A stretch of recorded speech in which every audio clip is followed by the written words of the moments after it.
It's estimated that around 3 million people in the UK have osteoporosis. It's a condition that means bones lose their strength and are more likely to break.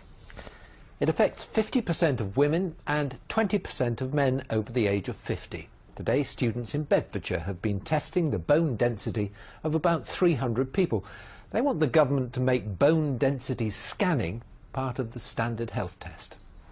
Diagnosed aged 45, Deborah Bird from Bedfordshire says osteoporosis turned her entire world upside down. She was forced to give up her career as a garden designer, a job she loved.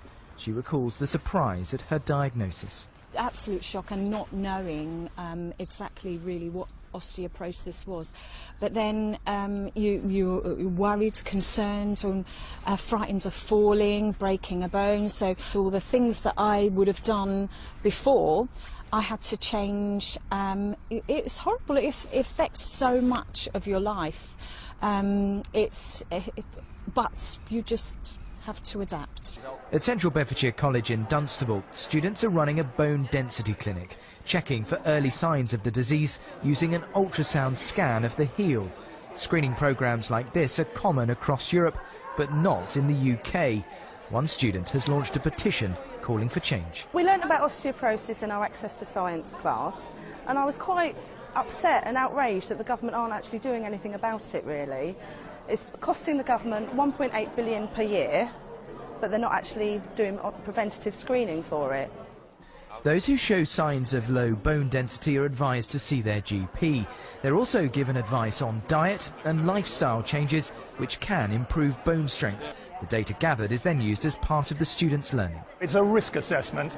They will use the anonymised data to just analyse the distribution of the people seen today into bone density categories, those who've got very strong bones, those who are average, and those who actually have significantly lower than expected bone density.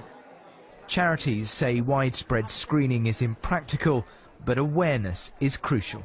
The amount of people that don't realise, and actually anybody who's been dieting or anything throughout their younger years are susceptible to osteoporosis.